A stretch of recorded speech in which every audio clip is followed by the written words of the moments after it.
Yeah, great question. So, Andy, we have a new athlete questionnaire. It is 3 pages. You can find it on our website under the Hire a Coach section. And basically, it asks all the questions that the coach needs to know about you to at least form an initial impression of you as an athlete. You know, height, weight, age, job, life situation, physiological goals. It'll ask you FTP, how many, you know, what your goal races are, what kind of bike racer, bike rider, what you're training for, things like that. It'll talk about, there's a psychological profile, you know, do you want to, beat your friends? Do you want to improve at all costs? Do you want to go pro?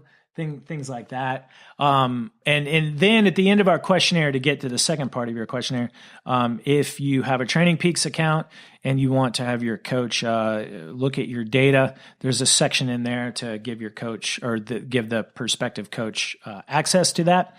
And then I do what I call a historical data review. The first thing I'm going to look at is how much have you been training. I'll look at how much you've been training on a weekly basis, and a monthly basis, what time of the year, and then I'm going to go straight to your PMC chart.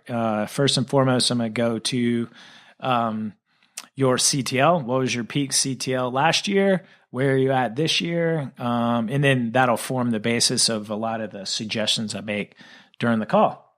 Cool. Generally, if you train more, you'll get faster. So that's one of the first things we'll take a look at.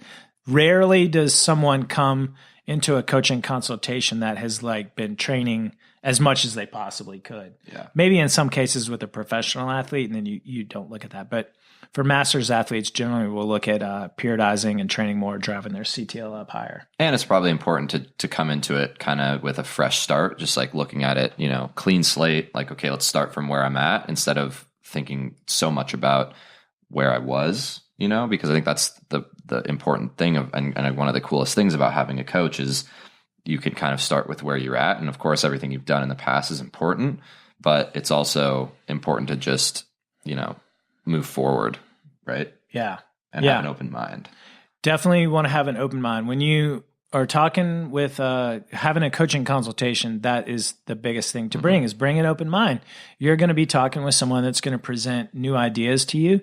And you don't want to be resistant to them. Most likely they're trying to help you.